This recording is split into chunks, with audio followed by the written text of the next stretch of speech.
परम पूज्य गुरुदेव, परम वंदनीय माता जी के सूक्ष्म उपस्थिति में यहाँ जुड़े हुए हमारे युवा साथी भाई और बहन, आप सभी का इस दिया दिल्ली के प्लेटफॉर्म पे हार्दिक स्वागत करते हैं, अभिनंदन करते हैं और आपके सौभाग्य को सराहते हैं कि आज आपको इस कार्यक्रम में जुड़ने का सौभाग्य प्राप्त हुआ। वाकई सौभाग्य है भाइयों। सबकी सबका इतना बड़ा सौभाग्य नहीं है कि हर एक हफ्ता सप्ताह जो जुड़ते हैं कुछ अच्छा लेकर के जाते हैं और अपने जीवन को बदलने का काम करते हैं। आप देखेंगे दिया दिल्ली में हजारों और इवन लाख लोग जो है यहाँ से जुड़ के अपना जीवन बदल चुके हैं और अलग अलग जगह जा करके जो है अपने कार्य को आगे बढ़ा रहे हैं। तो हम सभी का सौभाग्य है। बहुत महत्वपूर्ण है भाइयों, कहीं ना कहीं कि जो हमारे मन में वो बात रहती है कि हम भी सफल होना चाहते हैं जीवन में, है ना। हमको लगता है कि अनूप जी अब आईएएस बनने जा रहे हैं, अब कुछ दिन में ये लवासना पहुंचेंगे। इनको देख के ऐसा लगता है कि कोई दूसरे लोग से आए हों, लेकिन ऐसा नहीं है। ये हमारे ही बीच के हैं। आज ये डिस्टिंग्विश हो गए हैं। इसका कारण यही है कि जो सफलता हम चाहते हैं उसकी कीमत चुकानी पड़ती है भाई। इन्होंने अपनी कीमत चुकाई है और आज वो इस स्टेज पे पहुंचे हैं। आज हम सभी का सौभाग्य है कि इनसे बहुत कुछ सीखने को मिलेगा, बहुत कुछ समझने को मिलेगा। और इतना ही नहीं, हम समझते हैं कि ऐसा नहीं है कि आप पहली बार सुन रहे हैं या पहली बार सुनेंगे। जो ये आज सफल हुए हैं और भी लोग सफल हुए हैं, उसमें अंतर है भाई। हम बताना चाहते हैं उसमें डिफरेंस है। और भी लोग आईएएस बने हैं, हम ये नहीं कह रहे हैं कि और लोग नहीं बने, लेकिन इनमें औरों में बहुत अंतर है। वो क्या अंतर है मैं बताना चाहता हूँ। आप देखेंगे कि जब आप आईएएस का इंटरव्यू देने जाते हैं तो एक कॉमन क्वेश्चन है और वो क्वेश्चन ये होता है कि आप क्यों आईएएस बनना चाहते हैं, है ना।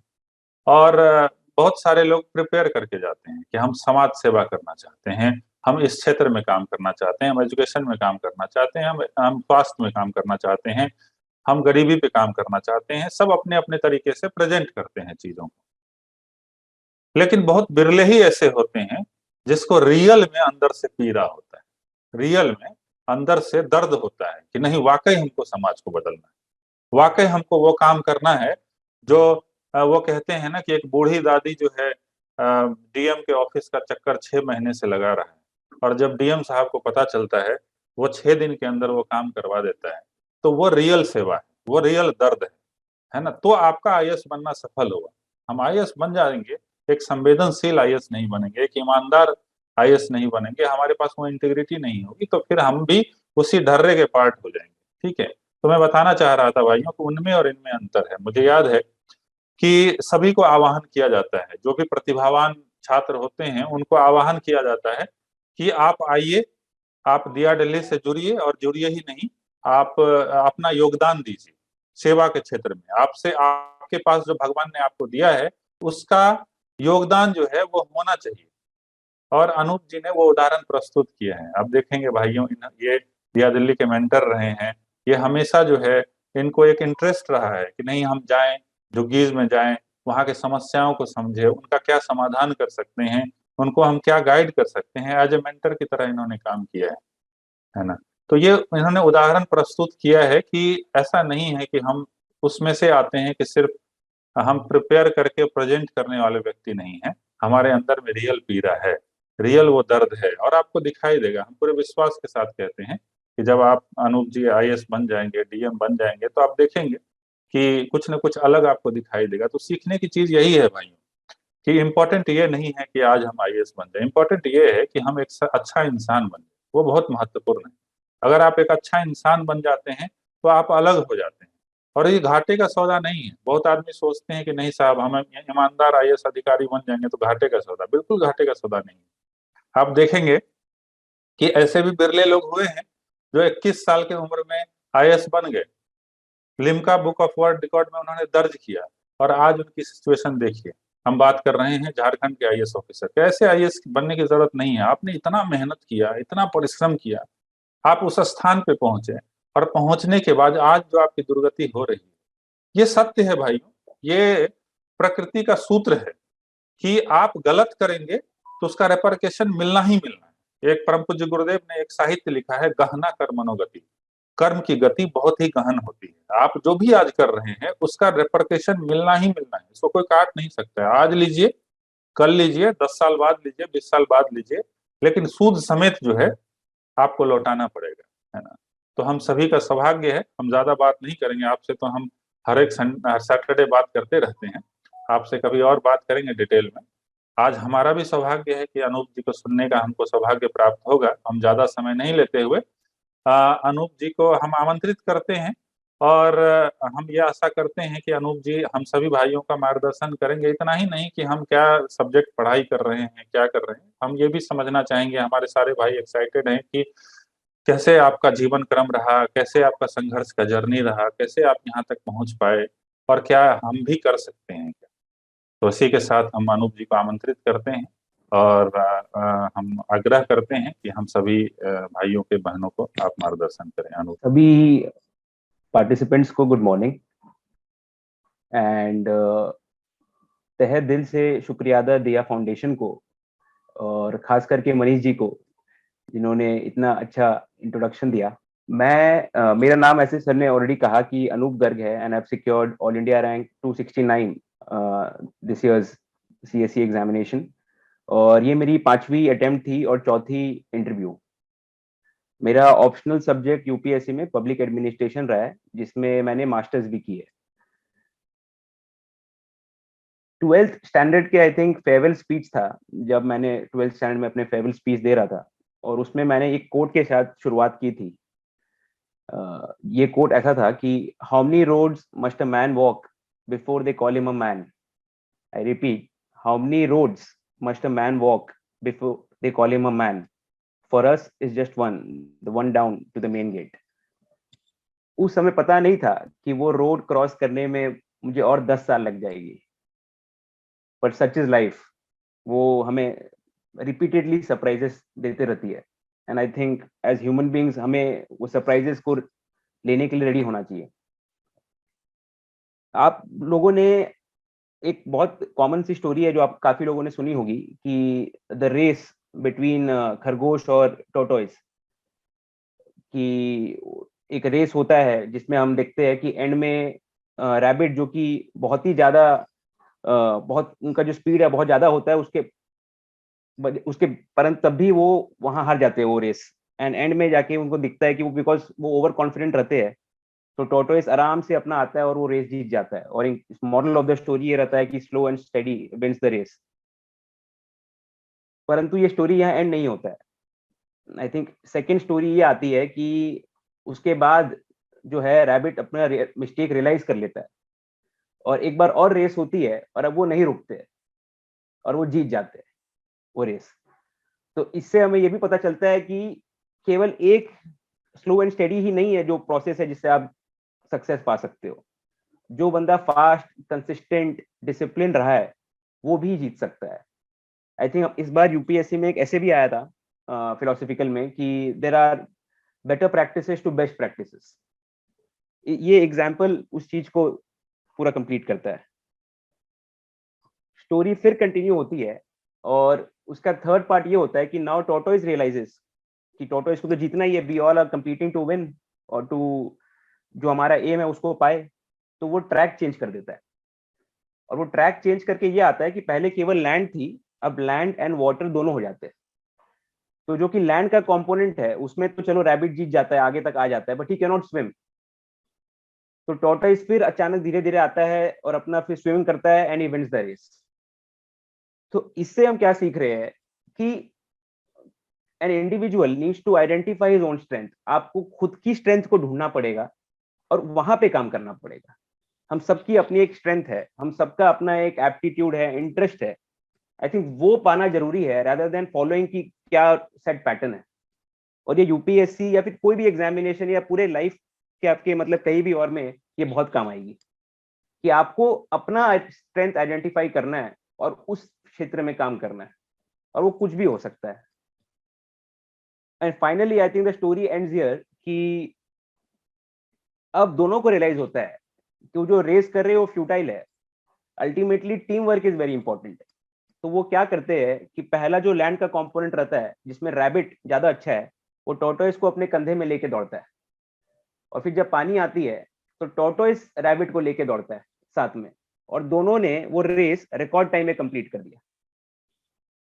तो इससे हम क्या सीखते हैं, बेसिकली ये एक बहुत इंपॉर्टेंट वो भी है वी का लेसन, कि जो कॉम्पिटिटिव वर्ल्ड है इसमें हम हमेशा सोचते हैं कि आगे वाला से बेटर करना है, इससे आगे करना है, हमारे रूममेट से बेटर करना है। बट आई थिंक जो रियल कंपटीशन है वो आप हर दिन अपने मिरर में देखते हो, और वो खुद से है। अगर आप अपने दिल में हाथ रख के ये बोल सकते हो कि आप जैसे यस्टरडे थे या बहुत पहले थे और आज हो, और उसमें मार्क्ड इंप्रूवमेंट है, तो आई थिंक वो सक्सेस है। I will take that any day. तो ये है कि कंपटीशन जो होता है हम उसको बोलते हैं हेल्दी कंपटीशन। तो आपके आसपास वाले आपके दुश्मन नहीं है, they are all your friends. तो आपको बेसिकली उनसे लर्न करना है और इन टर्न उनको भी हेल्प करना है, ताकि अल्टीमेटली जो हमारा मोटिव है यूपीएससी में या कहीं भी पब्लिक सर्विस, वो फुलफिल हो। यूजुअली क्या होता है कि अभी वी ऑल आर हम बहुत फेलियर से काफी डरते हैं, और आई थिंक मेरा जो जर्नी रहा है वो इसी के बीच से गुजरा है कि मैंने 4 साल लगातार यूपीएससी की तैयारी की थी और 3 बार इंटरव्यू भी गया, और वो लास्ट में फाइनल लिस्ट में नाम नहीं आया, और उसके बाद अभी 5th अटेम्प्ट में मैंने क्लियर किया है। और अगर आप मुझसे पूछोगे मेरा पर्सनल ओपिनियन, तो मुझे लगता है कि ये ब्लेसिंग इन डिस्गाइज रहा है, क्योंकि फेलियर से मुझे बहुत कुछ सीखने को मिला है। अगर शायद मैं फेल नहीं होता तो मैं आज अपने आप को जैसा देखता हूँ वो मैं नहीं देख पाता पहले, क्योंकि उससे मैंने अपने आप को काफी इंप्रूव किया है। जहां भी इश्यूज आए, फॉर एग्जांपल मेंस एग्जाम में आए या इंटरव्यू के पर्सनालिटी पर्सपेक्टिव में आए, उससे मुझे एक अपॉर्चुनिटी मिला है कि मैं अपने अंदर की जो वीकनेस है उसको पहचानूं, उस पर काम करूं और उस पर इंप्रूव करूं। एंड ट्रस्ट मी, जो अभी हमारी एज का वो है, एज ग्रुप है, वो बहुत ही अच्छी टाइम है कि अपने वीकनेस को आइडेंटिफाई करके इंप्रूव करना। यही चीज आपको 40-50 साल की उम्र में पता चलेगा तो इट वोंट हेल्प। अभी हमारे पास टाइम है, अपॉर्चुनिटी है, एनर्जी है कि हम अपने आप को बेहतर इंसान बना सके, और वो फेलियर हमको सिखाता है। तो failing is very important, but that doesn't mean कि आप रेगुलरली फेल होते रह रहे हो। फॉर एग्जाम्पल मैं बताता हूँ कि आप में से काफी लोग ने प्रीलिम्स के टेस्ट सीरीज दे रहे होंगे, और उनमें अगर आपको हर अटेम्प्ट में, हर टेस्ट में आप वही मिस्टेक्स रिपीट कर रहे हो, आपको आज 60 आया, कल भी 60 आया, परसों भी 60, तो वो गलत है, बिकॉज तब आप वो फेलियर के प्रोसेस से कुछ सीख नहीं रहे हो। अगर आप वो फेलियर को देख के इंट्रोस्पेक्ट करके उसको इंप्रूव करते हो, तो वो कभी आप वापस रिपीट नहीं करोगे मिस्टेक, ट्रस्ट मी। और इसीलिए हम बोलते हैं कि हम टेस्ट वगैरह बार बार लगाए घर में, क्योंकि वही एक कहावत भी अंग्रेजी में कि the more you bleed in practice the easier the war becomes. वहां पे आपकी जर्नी उतनी ही सरल हो जाएगी। तो इसीलिए failure is extremely important. Third aspect जो मनीष सर जी ने भी कहा था कि यूजुअली हमारे जर्नी में एक बहुत बड़ा क्वेश्चन ये रहता है कि आप क्यों सिविल सर्विसेज ज्वाइन करना चाहते हो। और आई थिंक सबसे बड़ा तो जो सबका है, आई थिंक हमारे सबका है कि वो है कि public service. But over the years एक रियलाइजेशन हुआ है कि पब्लिक सर्विस के लिए कोई टैग नहीं चाहिए। You don't need an IAS, IPS और IRS टू सर्व पब्लिक। वो जरूरी नहीं है, जरूरी है इंटेंशन। अगर आपकी इंटेंशन सही है तो आप कहीं भी हो, आप कोई भी प्रोफेशन में हो, आप कुछ भी कर रहे हो, आप पब्लिक सर्विस कर सकते हो। मैं आपको एक उदाहरण देता हूँ कि कुछ समय पहले, आई थिंक मेरे लास्ट इंटरव्यू में मैं दिल्ली के लिए जा रहा था, तो मेरे जो घर के बगल में एयरपोर्ट है वो अराउंड 120 किलोमीटर दूर है। तो मैं अपने घर वालों को परेशान नहीं करना चाहता था, तो मैंने कैब सर्विस वाले को कॉल किया कि सर मुझे एयरपोर्ट जानी है, तो कितना क्या फेयर लगेगा। तो उन्होंने कहा 3,000 रुपए। मैंने कहा सर 2800 की तो मेरी फ्लाइट की टिकट है, और आप 3,000 रुपए लोगे एयरपोर्ट पहुंचाने की। तो मैंने उनको एक सोल्यूशन दिया। मैंने बोला कि सर अगर कोई और भी है जो ऑलरेडी जा रहा है इस रूट में अभी, तो आप मेरे को उसके साथ शेयर करा लीजिए, हम साझा कर लेंगे और जो भी हमारी होगी हम स्प्लिट कर लेंगे।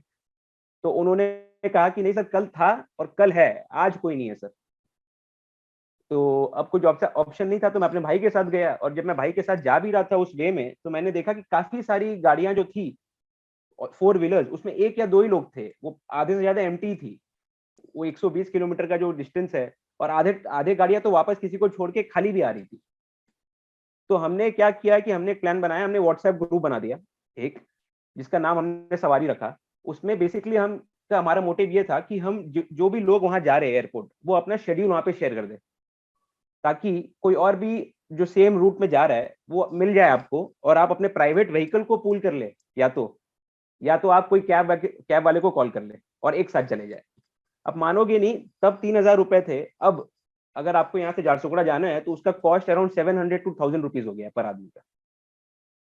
तो मेरा जो मोटिव है आपको ये स्टोरी सुनाने का, ये यही है कि अगर आप अपने आसपास के सराउंडिंग से को थोड़ा ऑब्जर्व करो और सही इंटेंशन के साथ सोचो कि इसका मैं क्या इंप्रूव कर सकता हूँ, तो there be 1000 opportunities where you can take. This is just an example, और इसका सबसे बड़ा एग्जांपल दिया फाउंडेशन ही है। आई थिंक हमारी टीम में जितने भी लोग जुड़े हैं वो सब एक पब्लिक सर्विस मोटिव से ही आए हैं। और मैं पर्सनली बाल संस्कार शाला काफी बार गया हुआ और मैं देखा हूँ, फॉर एग्जाम्पल वहाँ आदर्श जी जो जील और एंथुजियाज्म के साथ काम करते हैं, मतलब आपको वो देखने लायक चीज है। अगर आपको वहां जाके अपना टाइम नहीं, मतलब आपके पास इतना टाइम नहीं है कि आप ज्यादा दे सको, तो मैं आपको ये भी बोलूंगा कि 1 या 2 बार आप खाली वहां जाइए और आप देखिए कि वो जो उनकी पूरी टीम है वो कैसे एवरी डे वहां पे वही सेम टाइम में आके डिसिप्लिन के साथ बच्चों को not only teaching academic values but also good moral values. और ये बहुत इंपॉर्टेंट है। आई थिंक इससे बहुत कुछ सीखने को मिलेगा। मैं खुद भी उनसे बहुत इंस्पायर्ड हूँ। आई थिंक पूरा कॉन्सेप्ट से ही काफी इंस्पायर्ड है हम। और अगर आप जितना पढ़ोगे आप उतना आपकी इंस्पिरेशन बढ़ते जाएगी। अब मैं चलता हूँ अपनी जर्नी की तरफ। आई थिंक मुझे 5 साल लग गए यूपीएससी में और क्लियर करते हुए, तो इससे मुझे काफी कुछ सीखने को मिला।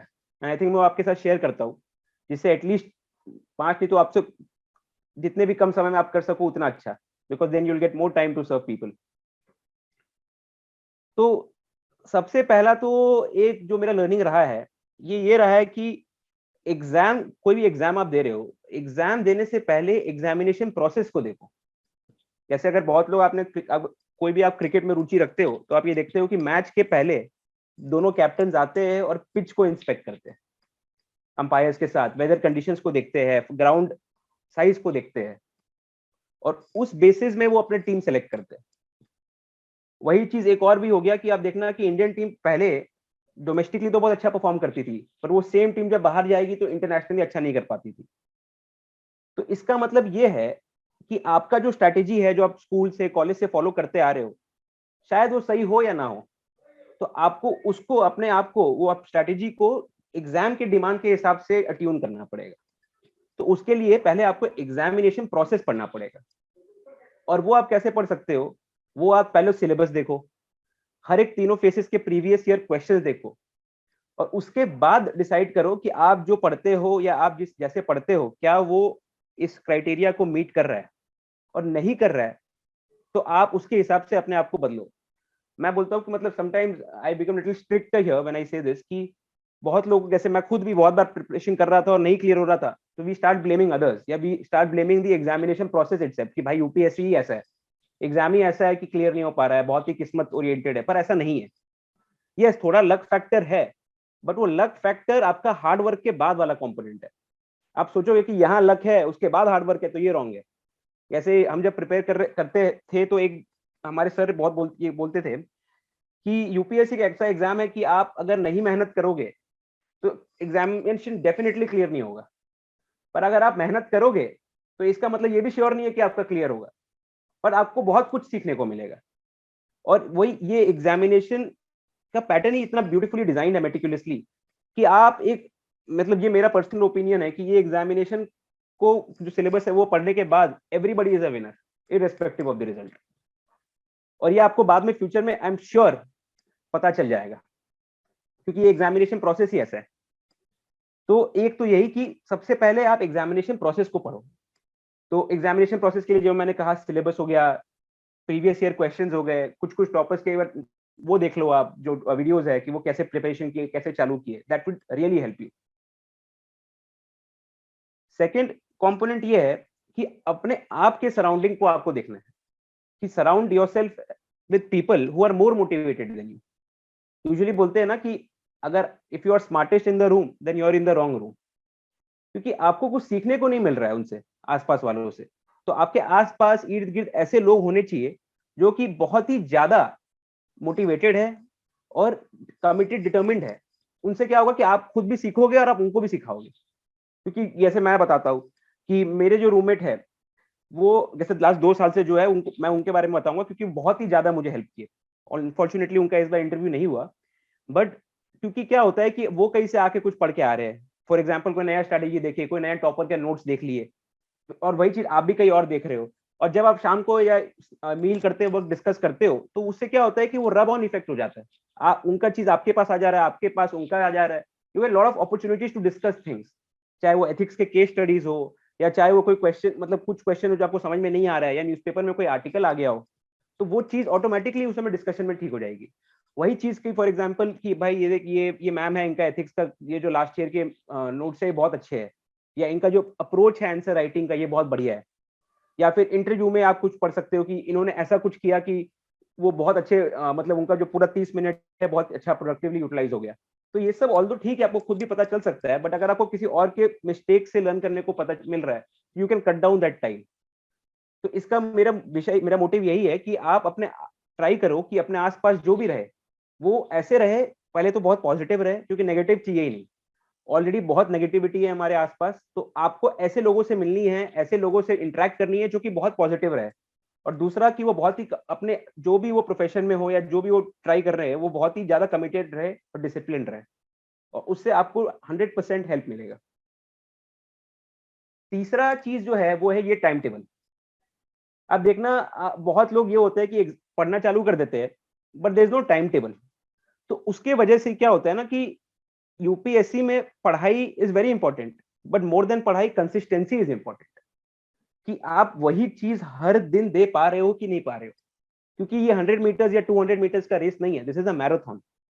और मैराथन में वही जीतेगा जिसके पास हर फेज का एक स्ट्रैटेजी हो, कि मैं पहले 10 मिनट में ऐसे दौड़ूंगा, नेक्स्ट 20 मिनट में ऐसे दौड़ूंगा, लास्ट में ऐसे स्प्रिंट करूंगा। और लास्ट में स्प्रिंट करने की एनर्जी तभी आएगी जब आप पहले से सोच के रखोगे, और वो तभी आएगा जब आपके पास एक टाइम टेबल होगा। मैं आपको बताता हूँ मेरा एग्जांपल, कि मैं जब फर्स्ट अटेम्प्ट में आया था, मेरा 5 अटेम्प्ट हुआ है, पांचों बार प्रीलिम्स क्लियर हुआ है। तो उसका एक मेन, उसका जो एक्चुअली रीजन है वो ये है कि मैं स्टार्टिंग में ही अपना फाउंडेशन जो है बेसिक वो इतना स्ट्रॉन्ग कर लिया हूं कि उसके बाद खाली करंट अफेयर्स या जो न्यू न्यू चीजें वही मिलती है। और ये बताता हूँ, जैसे मुझे कितना भी मैं इंटरेक्ट किया हूँ काफी सारे फ्रेंड से, one basic mistake that people make is कि वो ना जो स्टैटिक चीजें हैं उसको निग्लेक्ट करके करंट अफेयर्स ज्यादा फोकस करते हैं। और स्टैटिक चीजें हो गई यूपीएससी में, हो गया एनसीईआरटी, जो आपके बेसिक टेक्स्ट बुक्स है 11th-12th के, ज्योग्राफी, हिस्ट्री, इकोनॉमिक्स। मैं बता रहा हूँ कि अगर आप प्रिपरेशन चालू कर रहे हो या मिड में हो, तो अगर आप नेक्स्ट 4-5 महीने भी खाली आप स्टैटिक को देते हो और वो अपना इतना स्ट्रॉन्ग कर लेते हो कि that is in your finger tips, at least आप 5-6 बार मेन मेन बुक्स को रिवाइज कर लो, तो उसके बाद आपकी जर्नी बहुत ईजी हो जाएगी। बिकॉज देन आपका स्टैटिक हमेशा क्लियर है, उसके आपको खाली करंट अफेयर्स पढ़ के अपने नॉलेज को अपडेट करना है। तो इसीलिए क्या होता था कि यूजुअली जब मेरे इंटरव्यू के बाद नहीं होता था तो टाइम ज्यादा रहता नहीं था, पहले के टैलेंट 1 महीना रहता था, और अभी हाल फिलहाल में तो 15-20 दिन ही रहते हैं। तो तब भी प्रीलिम्स क्लियर हो जा रहा था, क्योंकि उतना ज्यादा बर्डन नहीं आता था, क्योंकि मेरे सारे नोट्स तैयार थे स्टैटिक वाले, तो उनको खाली रिवाइज करना था और करंट अफेयर्स में अपडेट करना था। तो वो चीज तब आएगा जब आपके पास टाइम टेबल हो। तो मैंने स्टार्टिंग में क्या किया था कि लास्ट नेक्स्ट पहले 4 महीने का टाइम टेबल बना लिया, और मैं क्या करता था कि 10-10 दिन में डिवाइड करता था।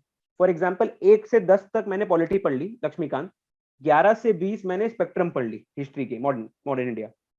फिर मैं क्या करता था कि 20 से 30 फिर लक्ष्मीकांत पढ़ता था, और वो 1 से 10 फिर मॉडर्न इंडिया पढ़ता था। तो मैं ये साइकिल को 2 बार रिपीट करता था ऑल्टरनेटिवली। इससे क्या हो जाता था कि बहुत बार ये होता है कि हम आज लक्ष्मीकांत पढ़ ली और हम 4 महीना बाद उठा रहे हैं उसको, तो वो आपको हेल्प नहीं करेगा। हेल्प वही करेगा कि जब आप उसको 2 बार एटलीस्ट पढ़ लोगे स्टार्टिंग में ही, तो उसके बाद आपको पता चल जाएगा कि कहाँ आपका इशू आ रहा है, कहाँ नहीं आ रहा है, और फिर आप उसके हिसाब से आप चलते रहो। तो वो है कि नेक्स्ट थर्ड जो मैंने कहा कि वो है टाइम टेबल। और चौथा जो कंपोनेंट है वो है नोट्स। क्या होता है कि एक तो होता है कोचिंग इंडस्ट्रीज, जो पूरे कोचिंग है, हम पढ़ते हैं, हम आते हैं, हम उनके नोट्स पढ़ लेते हैं, और फिर काफी लोग कंप्लेन करते हैं कि मैंने तो पूरी अच्छे से नोट्स पढ़ ली थी, क्लियर ही नहीं हुआ। जितने भी नोट्स, वैल्यू एडिशन मटेरियल जो भी आप पढ़ते हो ना मार्केट में, वो सब सप्लीमेंट्री है, आप याद रखना। अगर आपका मन में ये है कि आप अगर खाली वो चीज पढ़ के क्लियर कर लोगे, तो बॉस ये नहीं होगा। Mean you gunning for the top job in the country, तो आपको अपना खुद रखना है स्ट्रेटेजी, और वो तभी होगा when you read those text books. वो टेक्स्ट बुक ही आपको पार कराएगा। ये सब चीजें तो बस रेफरेंस, रिवीजन, ये सब चीजों के लिए, कॉन्सेप्ट क्लैरिटी के लिए। तो जितने भी नोट्स है उसको आप रखो, वो इंपॉर्टेंट है, बट वो सप्लीमेंट्री है। तो आप पहले अपने बेसिक बुक्स पढ़ो, एनसीईआरटी वगैरह जो भी है, उसके बाद आप वहां रेफरेंस देखो कि हाँ चलो ये सब क्लियर है वहां पे है कि नहीं है, उसके बाद कुछ और भी एडिशन होगा तो वहां से आप कर लो। तो ये एक बहुत इंपॉर्टेंट पार्ट है कि जितने भी कोचिंग वगैरह के नोट्स है उसमें आप ज्यादा रिलाई मत करना। ये study them, note neglect them, but don't think, मतलब वही बोलते हैं ना कि it is necessary but not sufficient. दूसरा, मेंस का नोट्स क्या होता था कि मेरा जो पहला 3 अटेम्प्ट है आप देखो, और अभी लास्ट 2 अटेम्प्ट, तो लास्ट ईयर में मैंने 4 मार्क्स से छूटा था मेरा, और इस बार हो गया। और पहले 3 में मेरे 20-20, 40-40 मार्क्स से छूट रहे थे। तो रीजन यही था कि मेंस, यूजुअली ये होता है कि हमारा बहुत बार लोगों का प्रीलिम्स नहीं होता है, तो लगता है प्री हो जाए, प्री हो जाए, प्री हो जाए, बट ट्रस्ट मी, गेम तो प्रीलिम्स के बाद चालू होता है। क्योंकि वो जो मेंस का है वही मेन आपका 1750 मार्क्स का, और वो तभी होगा when you prepare for mains beforehand. मतलब जब आप प्री का पेपर देने जा रहे हो तो आपके मेंस रेडी होने चाहिए सारी चीजें। और ready bye ready I mean आपके ऑप्शनल रेडी हो जाने चाहिए, आपके जितने भी जीएस 1, 2, 3, 4 है उसका सिलेबस का हर कीवर्ड का जितने भी वर्ड्स है उसके नोट्स होने चाहिए। और ये मैं बताता हूँ, मैं खुद भी नहीं किया था, 99% aspirants do not do this. By notes I mean कि क्या होता है कि एग्रीकल्चर में जीएस 3 में आप देखोगे तो उसमें अराउंड 10 कंपोनेंट है, कि लैंड रिफॉर्म्स है, ट्रांसपोर्ट है, स्टोरेज है, पीडीएस है, फूड सिक्योरिटी है, ये सब निगलेक्टेड है। हम यूजुअली क्या करते हैं, टेंडेंसी ये होता है कि वो जो करंट अफेयर्स आते हैं मंथली वाले या मेन 365, हम वही पढ़ के चल जाते हैं, और हमें लगता है कि इतना कंटेंट तो आ गया, लिख देंगे।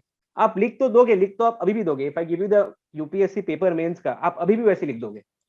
बट जो मार्क्स स्कोर कर रहे हैं और जो आप या हम नहीं कर रहे हैं, तो उनमें जो डिफरेंस है वो यही है, स्ट्रेटेजी का, स्मार्ट स्टडीज का। और ये तभी हो पाएगा जब आप पहले से बिफोर हैंड हर नोट्स के हर एक कीवर्ड्स के सिलेबस में नोट्स कर लो। और वो नोट्स कहाँ से आएगा? वो नोट्स आपके स्टैटिक से आ सकता है, आप गूगल कर लो, खाली for example food security UPSC लिख लो, बहुत सारे कोचिंग के नोट्स आ जाएंगे, उसमें आप देख लो कि जो आपको अच्छा लग रहा है वो बना लो। पर आपको हर एक चीज का वो कर लो, नोट्स बना लो, और ये बहुत ज्यादा इंपॉर्टेंट है। और वही चीज मैं यही चीज का मैं एक और कंपोनेंट ये है कि जो प्रीलिम्स में भी यही है कि प्रैक्टिस बहुत इंपॉर्टेंट है। पढ़ाई तो आप करोगे ही, बट प्रैक्टिस बहुत इंपॉर्टेंट है, और प्रैक्टिस के लिए आपको टेस्ट सीरीज चाहिए। और टेस्ट आप बोलोगे कि यूजुअली आपको जाना नहीं है कोचिंग इंडस्ट्री में या कोई भी जाके आपको टेस्ट देने, बहुत महंगे टेस्ट खरीदने की जरूरत नहीं है, आप घर बैठे भी प्रैक्टिस कर सकते हो। बट प्रैक्टिस जो भी करना है आपको शिद्दत के साथ करना है। आई थिंक मेरे एक्सपीरियंस में आई टेल यू, अगर आप बोलोगे कि सर की एक क्वालिटी बताओ जो सिलेक्टेड कैंडिडेट्स को दूसरों से अलग करता है, वो है सीरियसनेस। अगर आप सीरियस हो तो आपको कोई चीजों की जरूरत नहीं है, आप खुद ही अपना स्ट्रेटेजी निकाल लोगे। बिकॉज अगर आप सीरियस हो तो आप हार्ड वर्किंग होगे, आप डिसिप्लिन होंगे, और आपको पता होगा कि क्या करना है इस एग्जाम के लिए, और धीरे धीरे इवेंचुअली पता चल जाएगा। बट अगर आप सीरियस नहीं हो तो कोई फायदा नहीं है, मतलब you just wasting your time right now, और आप फ्यूचर में भी टाइम वेस्ट करोगे। तो जितना जल्दी आप सीरियस हो जाओगे उतना जल्दी आपका एग्जाम क्लियर होगा, और उतना जल्दी आपको एक अपॉर्चुनिटी मिलेगा कि आप कुछ कर सको नेशन के लिए।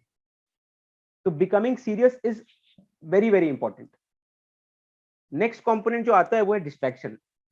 आई थिंक अभी हमारा एक सोशल मीडिया का एज है, और मैं बोलता हूँ आपको कि जब मैं पढ़ाई करता था बीच बीच में तो ऐसे ही होता था कि ऐसे हो गया और एक नोटिफिकेशन आ गया और तुरंत हमारा डिस्ट्रैक्शन मतलब डाइवर्ट हो गया पूरा माइंड, और बार बार व्हाट्सएप खोल रहे हैं, इंस्टाग्राम खोल रहे हैं, फेसबुक खोल रहे हैं, और जो रील्स आ रहे हैं उसको अननेसेसरीली देख रहे हैं, मतलब एमलेसली। ट्रस्ट मी, उससे ज्यादा डैमेजिंग कुछ नहीं है आपके लिए। ये सोशल मीडिया आप यूज करो अगर आपको लगता है, पर प्रोडक्टिवली यूज करो। फॉर एग्जाम्पल इस टाइप के सेशंस आप देखो, आप मटेरियल्स ढूंढो, आप कांटेक्ट करो लोगों को, और उनसे आप फिर वो लो, आप जो मतलब everything that you do from now, जब जो भी आप करते हो वो आपके एम की तरफ ले जाना चाहिए आपको। और ट्रस्ट में social media is not the answer. हाँ, अगर आपको लगता है कि फियर ऑफ मिसिंग आउट, कि मैं सोशल मीडिया से डीएक्टिवेट हो जाऊंगा तो बहुत कुछ है जो वहां से लर्न किया जा सकता है वो मैं मिस कर दूंगा, तो ट्रस्ट में ऐसा कुछ भी नहीं है, आप हर चीज आप निकाल लोगे। और मैं खुद बता रहा हूँ कि मैं लास्ट 5 साल से अपना सारा सोशल मीडिया डीएक्टिवेट करके रखा था, अभी एक्टिवेट किया है, क्योंकि then I can connect with lot of people who need help. तो इसीलिए आप जितना जल्दी ये सब चीजों से हटोगे उतना ज्यादा आपको बेनिफिट होगा। नेक्स्ट होता है कि आप अपने आप को कैसे चेंज करो, कि जैसे फॉर एग्जांपल मेरे जर्नी में क्या स्ट्रगल्स आए थे। तो मैंने जिस तरीका से आपको कहा कि मैंने 3 बार इंटरव्यू दिया और तीनों बार काफी कम मार्क्स आए, 2 बार कम मार्क्स आए। तो मैंने इंट्रोस्पेक्ट किया कि यार अगर मैं ऐसी सेम और बहुत लोग ऐसे हैं कि आप देखना 6 बार दिए, 6 बार इंटरव्यू दिए और सेम मार्क्स आए, तो उससे कोई फायदा नहीं है। और आप जितने लोगों को ब्लेम करो कोई सिंपैथी नहीं मिलेगी। अल्टीमेटली आपको खुद को ही अपना वो जर्नी क्रॉस करना है। You have to find out कि आपका क्या वीकनेस है। और मैं अपना जब इंट्रोस्पेक्ट किया तो मुझे ये रियलाइज हुआ कि जो अभी मैं सोचता हूँ वो मैं स्कूल और कॉलेज टाइम में नहीं था। तो हमारा ना एक, जैसे फॉर एग्जांपल अगर आप में से काफी लोग कॉलेज या स्कूल में है अभी, तो मैं मेरा एक बहुत इंपॉर्टेंट सजेशन ये रहेगा कि आप जितने एक्स्ट्रा करिकुलर एक्टिविटीज हो गया या फिर सोशल वर्क हो गया अपार्ट फ्रॉम स्टडीज, अगर आप उसमें पार्टिसिपेट कर सकते हो तो जरूर कीजिए। एंड कभी भी एक इंटेंशन के साथ मत करना कि आपको या तो सर्टिफिकेट चाहिए या तो रिकग्निशन चाहिए। हमें ये दोनों नहीं चाहिए, और एक सिविल सर्वेंट को भी ये नहीं चाहिए। That is why we say civil services is anonymous. Anonymity और न्यूट्रलिटी बहुत इंपॉर्टेंट प्रिंसिपल्स है। तो आप जो भी स्कूल या कॉलेज में अभी कुछ भी एक्टिविटीज में पार्ट लेते हो, तो आपका मोटिव होना चाहिए कि आपको उससे एक्सपीरियंस हो, आपको एक्सपोजर हो, and you should be able to get leadership opportunity, जहां पे आप वहां पे दिखाओ अपना चीजें, नहीं तो वहां से लर्न करो। और यही चीज, यही रिवॉर्ड काफी है। I am telling you, trust me. Interview में वो 1 सेकंड में पकड़ लेंगे। अगर आप खाली लिख दोगे, आप वहां ये भी लिखोगे ना कि प्रेसिडेंट जी ने आपको गोल्ड मेडल दिया है, तो वो आपसे सर्टिफिकेट नहीं मांगेंगे। ट्रस्ट मी, वो आपसे 2-3 क्वेश्चन करेंगे और उनको पता चल जाएगा कि आप क्या, आप झूठ बोल रहे हो, सच बोल रहे हो कि नहीं बोल रहे हो। और आपका भी कुछ पर्सनालिटी में इंप्रूवमेंट नहीं होता है। इसे ना कि पर्सनालिटी इंप्रूव करो, कैसे करो कैसे करो, हम बहुत बार लेक्चर अटेंड कर लेते हैं, उससे कुछ नहीं होने वाला। यस, यू विल अंडरस्टैंड कि एक दिशा है जहां आप कर सकते हो, बट अल्टीमेटली आपको खुद को करना है वो इंप्रूवमेंट चीजें। और वो तभी हो पाएगी जब आप जो भी रुचि रखते हो वहां पे जाके एक्चुअल काम करिए। जैसे मैं आपको एग्जांपल देता हूँ कि मैं क्या किया था कि अब लास्ट ईयर लॉकडाउन हो गया था, तो अब मुझे पता था कि मुझे कुछ करना है। एक तो ये मन में ये भी था कि कोविड में कुछ भी नहीं, हम घर में बैठे हैं, जबकि काफी लोग काम कर रहे हैं। और दूसरा ये भी था कि I don't have anything to speak. मुझे पब्लिक सर्विस करनी है, I wanted to do everything but I had never done anything. एक तो होता है कि आप खाली बोल रहे हो, दूसरा होता है कि action speaks louder than words. तो मैंने क्या किया कि मैंने अपना इंटरनेट खोला, और जो मैं राउरकेला सुंदरगढ़ से बिलोंग करता हूँ, उड़ीसा। तो मैंने एडीएम मैम की, एडीएम और डीएम सर का नंबर ढूंढा नेट में, और उनको कांटेक्ट किया व्हाट्सएप में अपने से कि सर मैम ऐसा ऐसा है कि हम यूपीएससी एस्पिरेंट, लॉकडाउन हो गया है, इंटरव्यू अराउंड 4 महीना बाद है, तो मुझे कुछ करनी है वॉलंटियर। तो मैम आस्क्ड मी कि will you work in the vaccination drive. मैं बोला यस मैम। तो उन्होंने, she was extremely kind enough, तो उन्होंने मुझे नेक्स्ट डे अपने ऑफिस बुला लिया, और मैं सुबह 8 बजे ऑफिस गया, और मैम ने मुझे खाली पूरा प्रोसेस समझाया और बोला कि मैं तुम्हें 1 दिन देती हूँ, you go to all the vaccination centres in Rourkela, और मुझे और 4-5 प्रॉब्लम बताई, अब बताओ इसका सोल्यूशन कैसा है। मैं एक्चुअली में पूरा दिन गया, I had a resistor with me, मैंने पूरा रजिस्टर में नोट डाउन किया कि ये प्रॉब्लम्स है, ये सब सोल्यूशन कर सकते हैं। और रात को मैम के साथ डिस्कस किया, एंड ट्रस्ट में 3-4 चीजें हमने इंप्लीमेंट की ओवर द टाइम, और वो एक मॉडल बन गया। सो मच सो कि नेबरिंग डिस्ट्रिक्ट के ऑफिशियल्स आए थे और हमने उन्हें प्रेजेंटेशन भी दिया। वो 1-2 महीना तक चला ये चीज। तो आप सोचो कि कितना एक्सपीरियंस और एक्सपोजर मिला। मैम ने ये भी पूछा कि do you need a certificate, मैं बोला नहीं चाहिए मैम, सर्टिफिकेट नहीं चाहिए, I need experience, I want to do actual work on ground. और अब ट्रस्ट मी, इस बार जो मेरा इंटरव्यू था टीसी आनंद सर के साथ था, तो पहला सवाल यही था सर का कि लास्ट 6 साल से क्या कर रहे हो, क्योंकि मेरा ग्रेजुएशन 2016 में कंप्लीट हुआ था। तो मैंने ये कहा कि सर ऐसे तो पोस्ट ग्रेजुएशन की है, पर अभी राउरकेला वैक्सीनेशन ड्राइव के साथ एसोसिएटेड हूँ। और एटलीस्ट 10 मिनट वहां पे क्वेश्चन सवाल चली कि आप 4-5 चीजें क्या सीखे हो, अगर आपको कल हेल्थ सेक्रेटरी बना दिया गया तो आप कोविड में क्या क्या अपने लर्निंग्स को यूज करोगे, और वहां पे आपने क्या मॉडल था, आपको क्या क्या चीज आपने इंप्लीमेंट की। तो वो एक्चुअली पूरा इंटेंशन ये नहीं था कि मैं वैक्सीनेशन के बारे में ही बात करूं, इंटेंशन कुछ अलग था उस समय जब मैं कर रहा था। बट ये आपको हेल्प करेगा हमेशा फ्यूचर में। आप उसको एथिक्स के केस स्टडी में भी लिख सकते हो, आप उसको कहीं भी लिख सकते हो, even if you are going for a private job या कहीं भी कर रहे हो, वो आपको कहीं ना कहीं हमेशा से ही हेल्प करेगा। तो वो तभी आ पाएगा जब आप पब्लिक सर्विस जो माइंड सेट है वो आप एक्चुअल में कर रहे हो। और यही चीज दिया फाउंडेशन है, आई थिंक उन्होंने, उनका मेरे सक्सेस में बहुत बड़ा रोल है। मैं दिया फाउंडेशन से अभी साल भर से ही जुड़ा हूँ, 1.5 साल से, और तभी मेरा सिलेक्शन हो गया।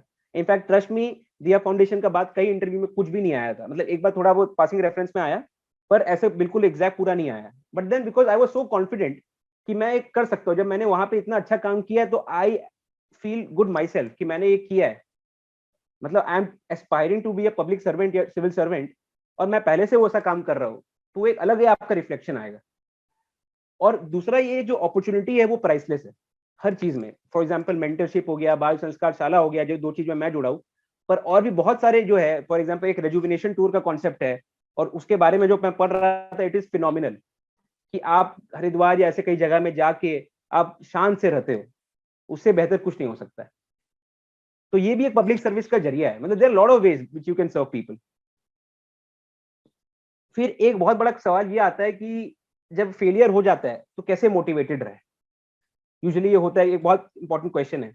तो मैं क्या करता था कि जब भी जैसे एक बार मेंस नहीं हुई थी और 3 बार इंटरव्यू नहीं हुआ, तो हमेशा मैं सब छोड़ छाड़ के घर चल जाता था पेरेंट्स के पास। I think that is the best thing to do, trust me. और एक बार नहीं भी गया था मैं, तो मैं पछताया था, बिकॉज वो आपका माइंडसेट उस समय कुछ डिसीजन लेने के स्टेट में नहीं रहता है।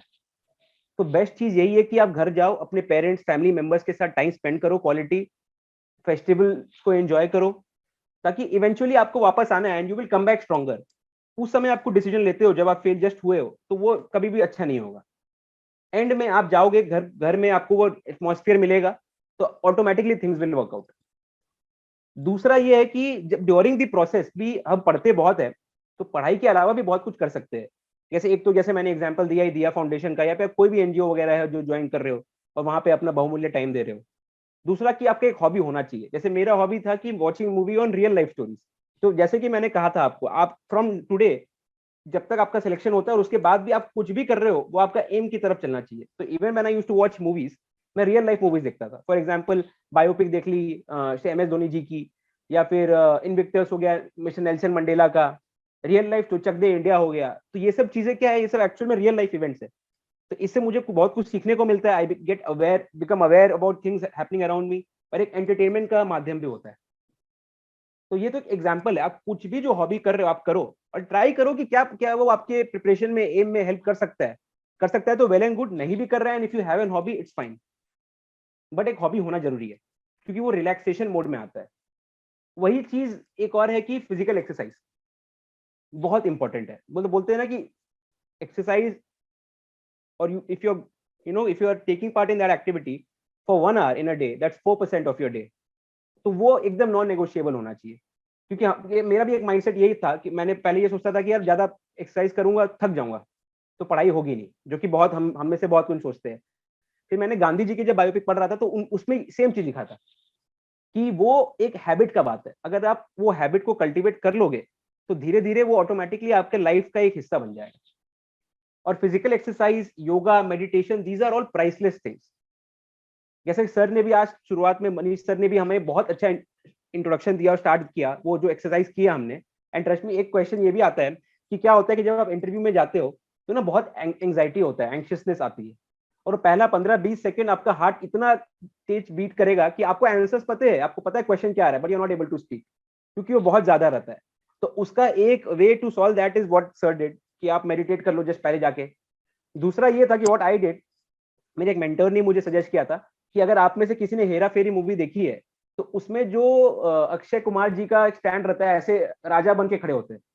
तो उन्होंने कहा कि जस्ट इंटरव्यू में यूपीएससी भवन के अंदर वॉशरूम में जाओ और वैसे खड़े हो जाओ फॉर 30-40 सेकंड, 1 मिनट के लिए अपने आप को मिरर में देखो, एंड थिंक लाइक, मतलब फील लाइक अ किंग।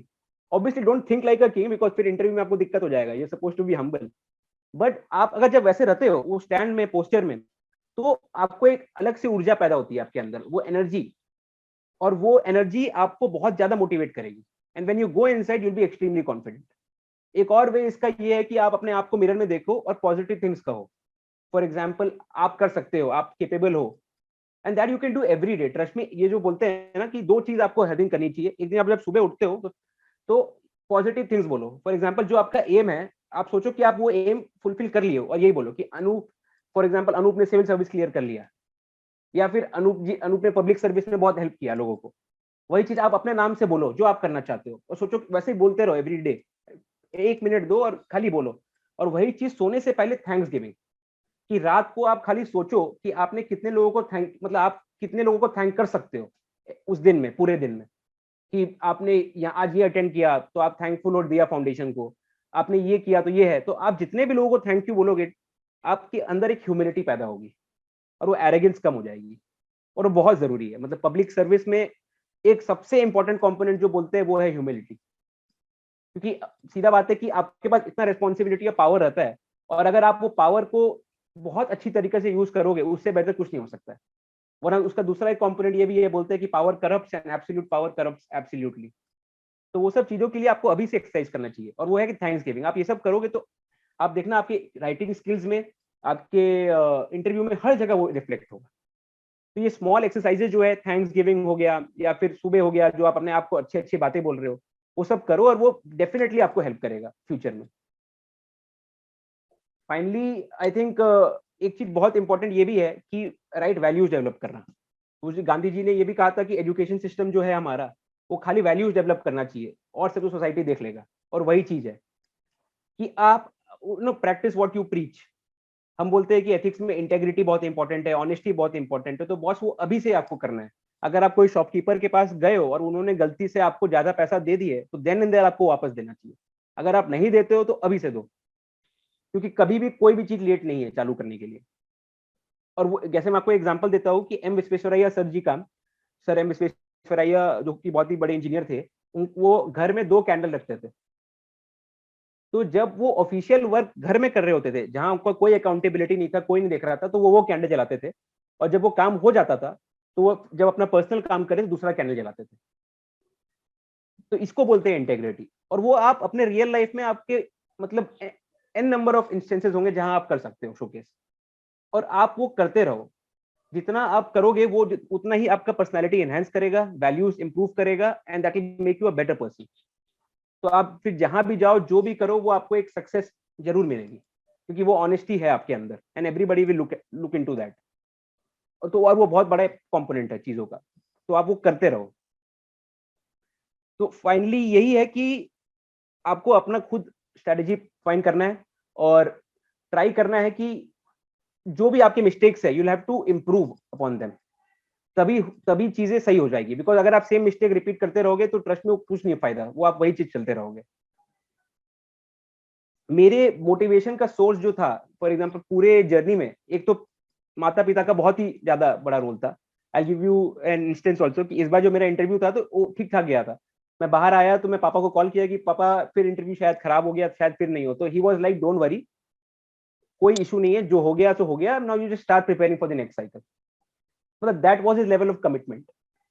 तो ये माता पिता का तो बहुत रोल है ही। इनफैक्ट माता जी का भी, I tell you, I am a boarding kid. मैंने शुरू से बोर्डिंग में ही पढ़ाई की है, बोर्डिंग स्कूल में। तो क्लास 5 से मैं बोर्डिंग चले गया था। एंड मेरी मदर जो है वो आज तक मुझे रेलवे स्टेशन या एयरपोर्ट छोड़ने नहीं आई है। मतलब वो हमेशा लेने जरूर आती है, मतलब व्हेन आई कम बैक वो हमेशा लेने आती है, बट वो कभी छोड़ नहीं पाई। वो घर से ही बोलती है बेटा जाओ, because she is not able to bear that. So I know the sacrifices that my parents have made, and I think people around you are also making the sacrifices. तो उसको एक प्रेशर की तरह नहीं लेना है, उसको एक मोटिवेशन की तरह लेना है। And you know that people are behind you, तो वो आपको जरूर मतलब सपोर्ट करेंगे। और उसके अलावा एक आइकन जो है वो गांधी जी है, जो मैं अपने रियल लाइफ में भी फॉलो करता हूँ। B it cleanliness, hygiene, truthfulness, ये सब चीजें बहुत इंपॉर्टेंट है। एक अभी हमारे सबके मन में एक सवाल जरूर है, और ये है, ये हमेशा से रहती है कि सर आईआईटीएंस का ही यूपीएससी क्लियर होता है, या फिर आईआईएम जो गए हैं उन्हीं का यूपीएससी क्लियर होता है, या जो 99% लाए उन्हीं का होता है। हाँ होता है, बट वो इसीलिए नहीं होता है कि वो आईआईटीएंस है या वो 99% लाए। वो इसीलिए होता है क्योंकि वो वैल्यूज है उनमें जो उनको आईआईटी लेके गई, और वही वैल्यूज उनको यूपीएससी क्लियर करती है, कराई है। और वो वैल्यूज क्या है? वो वैल्यूज यही है कि you are hard working, you are discipline, you are committed. आप एक टाइम टेबल के माध्यम से काम कर रहे हो। और ये सब वैल्यूज जो है, ट्रस्ट में, अगर आपके पास पहले नहीं थी, अगर आपको पहले 60%, 50%, इररिस्पेक्ट जो भी आया है वो थी, आप अभी उसको ला सकते हो। और जो उसके रिजल्ट आएंगे वो मतलब एग्जाम्पलरी होंगे। तो वो values cultivate, values are more important rather than your history. वो जो आप इंटरव्यू में जाते हो तो उनके आगे जो 20 मिनट में बंदा बैठा है, 30 मिनट में, वो उनसे जज करते हैं आपको, हिस्ट्री से नहीं करते। तो अगर आप पहले के जितने भी थे, अगर आप वो वैल्यूज अच्छे से ले आओ और वो आप एवरी डे कंसिस्टेंट बेसिस में काम करो, तो इस क्लियर होगा। इसीलिए people from humble background get selected in civil services. आप देखना, अवनी सरन जी है, डीएम है अभी छत्तीसगढ़ में, उनका परसेंटेज 62-60 था, पर he is working really well. उनका एक सांगी एक्सप्रेस आया है जिसमें उन्होंने ट्राइबल्स में हेल्थ के लिए बहुत अच्छा काम किया है। तो वो वैल्यूज आपको लाना जरूरी है, और वो आपको कहीं से मिल जाएगी। मैंने कैसे कहा कि आपके इर्द गिर्द में लोग हैं, उनसे आप प्रेरणा लीजिए। एनजीओ वगैरह दिया, फाउंडेशन है, ये सब चीजों में अटेंड करके लीजिए। जहां भी करिए, मतलब वट एवर हेल्प्स यू, आपको वो करना ही चाहिए। नेक्स्ट फिर यही था कि ओवरऑल मैसेज यूपीएससी एस्पिरेंट्स को मेरा यही रहेगा कि सीरियस बहुत इंपॉर्टेंट है कि आप सीरियस रहे। जितना ज्यादा आप सीरियस रहोगे उतना ज्यादा अच्छा होगा। जितना ज्यादा आप चीजों को कैजुअली लोगे कि यार चलो देखते होगा नहीं होगा तो नहीं। एंड हाँ, इसी अटेम्प्ट में खत्म करना है। ऐसा नहीं है कि आप सोचोगे कि चलो अभी है अटेम्प्ट बहुत है, आगे 5-6 अटेम्प्ट नहीं। आपको हमेशा अपना स्ट्रैटेजी और अपना जो मेहनत है, हार्ड वर्क है, वो इस वे में चाहिए कि वो इसी अटेम्प्ट में आपको क्लियर करना है exam. It shouldn't be next attempt, और तभी आप अपना मैक्सिमम दो पाओगे। तो ये है कि एक तो सीरियसनेस रहिए, दूसरा ये सीरियस रहिए आई मीन, और दूसरा यही कि एक प्लान की तरह काम करिए। Every your all the step should be planned out. आप इंटरव्यू हो गया, मेंस हो गया, प्री हो गया, इसमें आप क्या करोगे, क्या क्या कंपोनेंट्स है, क्या क्या जरूरत है, क्या है आपके पास, क्या नहीं है। और मेरा एक यूट्यूब में वीडियो है, आई थिंक 3-4 दिन पहले मैंने रिकॉर्ड किया था कि क्या क्या चाहिए, स्ट्रैटेजी क्या होनी चाहिए स्पेशली मेंस के लिए, क्योंकि मुझे मेंस में काफी इंप्रूवमेंट आया है। तो वो आप जरूर देखिए अगर आपको लगता है। प्री और इंटरव्यू के लिए भी है कि क्या आप कर सकते हो जो आपको इंप्रूव कर सके मार्क्स वगैरह, या फिर आप सिलेक्शन में हेल्प कर सकता है, तो वो आप देख सकते हैं। तो यही है कि आपका दूसरा strategy should be planned out. And तीसरा एक जो मैंने पहले भूल गया था कि develop a culture of reading. कि यस, एक तो आप अपने एकेडमिक्स के बुक के पढ़ ही रहे हो, दूसरा न्यूज़पेपर आप रेगुलर पढ़ो और एक नॉवल पढ़ने की आदत डालो। और नॉवल में ये नहीं कि मतलब आप अननेसेसरी स्टोरीज पढ़ रहे हो, रादर देन दैट आप for example Shri APJ Abdul Kalam ji की बायोपिक पढ़िए, या फिर ग्रेट इंडियन इलेक्शन है S Y Qureshi sir ji की। मतलब जहां ऐसा पढ़िए जहां आपको कुछ आपका नॉलेज डेवलप भी हो और आपको हेल्प भी करे हर चीज के लिए। बिकॉज आप जब पढ़ते हो तो ट्रस्ट में आपका एक चीज ये है कि आपका राइटिंग स्किल्स इंप्रूव होता है, आपका आर्टिकुलेशन स्किल्स इंप्रूव होता है। तो और आपकी चीजों की मतलब देखने की नजरिया चेंज होती है, because you start looking at things from a diverse perspective. तो वो सब चीज बहुत जरूरी है। तो एक नॉवल पढ़ने की भी आदत डालिए। ज्यादा नहीं, जितना भी आप समय दे सकते हैं, सोने से पहले आधा घंटा दे सकते हैं तो दीजिए, सो दैट आपको पता है, एक ब्रॉड अंडरस्टैंडिंग रहेगा एंड रियली हेल्प। स्पेशली जिस तरीका से ऐसे यूपीएससी का अब हो गया है, आपको वो सब नॉलेज गेन करना बहुत इंपॉर्टेंट है और वो धीरे धीरे आपको हमेशा हेल्प करेगा। तो इसी के साथ I would take your leave. And it वो मुझे बहुत ही मतलब सर ने कहा था कि आपका सौभाग्य है, but sir more than that मेरा सौभाग्य है कि I am getting an opportunity to come and speak, और लोगों के बीच स्पेशली जो मैं मिस्टेक्स किया वो मैं बता सका ताकि लोग रिपीट नहीं करें। और उसके बाद भी आप में अगर मन में कुछ भी क्वेश्चंस है तो आप सोशल मीडिया मुझे कांटेक्ट कर सकते हैं, या फिर सर से ही मेरा नंबर ले सकते हैं। और कुछ भी होगा I try to help you out as much as possible. But ये कभी डरना नहीं है। सेमेंटिक्स स्टैटिस्टिक्स कुछ नहीं देखना है कि भाई 0.02 0. इनफाइनाइट टाइम जीरो का लोगों का सिलेक्शन हो रहा है, ऐसा कुछ भी नहीं है। आप मेहनत करोगे आपका सिलेक्शन होगा। अगर आप अपने आप को चीट करोगे तो आपका बिल्कुल सिलेक्शन नहीं होगा। Don't never cheat yourself. मतलब अपने आप को वो मत करना कि भाई हाँ ठीक है कर रहा हूँ। आपको डीप डाउन यू नो कि आपने जस्टिस दिया है कि नहीं दिया है। और अगर आप कर रहे हो तो ट्रस्ट मी थोड़ा टाइम लग सकता है, but eventually hard work always page. Thank you so much. Thank you so much sir. और सर आपकी जो जर्नी रही है काफी अमेजिंग रही है। और सर ये जो सर हमने काफी स्टोरीज देखते हैं कि जब एस्पिरेंट होते हैं एक अटेम्प्ट में 2 अटेम्प्ट तक ये जो उसको कंप्लीट करते हैं, बट जब यात्रा लंबी होती है तो तैयारी भी उस तरीके की जाती है। और आपने अपनी जो इस यात्रा के तरह मतलब जो जर्नी रही है, सक्सेस की जर्नी काफी अमेजिंग रही है। तो thank you so much sir for giving your precious time to us. Sir मैं निवेदन पूछना चाहूंगा, सर हम कुछ क्वेश्चन ले सकते हैं क्या? डेफिनेटली। Yes sir. साथियों आप सभी से निवेदन होगा, जितने भी हमारे साथ एस्पिरेंट जुड़े हुए हैं, यदि आपके मन में कोई भी क्वेरी हो तो आप सभी चैट सेक्शन में डाल सकते हैं, या हैंड रेज का फीचर यूज कर लें और आप डायरेक्ट अभी कम्युनिकेट कर सकते हैं जो भी क्वेरी रहेगी, आपका जो क्वेश्चन रहेगा। सर हमारे साथ फर्स्ट ये कुछ कैंडिडेट ने हैंड रेज किया है। मंजू गहलवाल जी हैं जो क्वेश्चन पूछना चाहती है।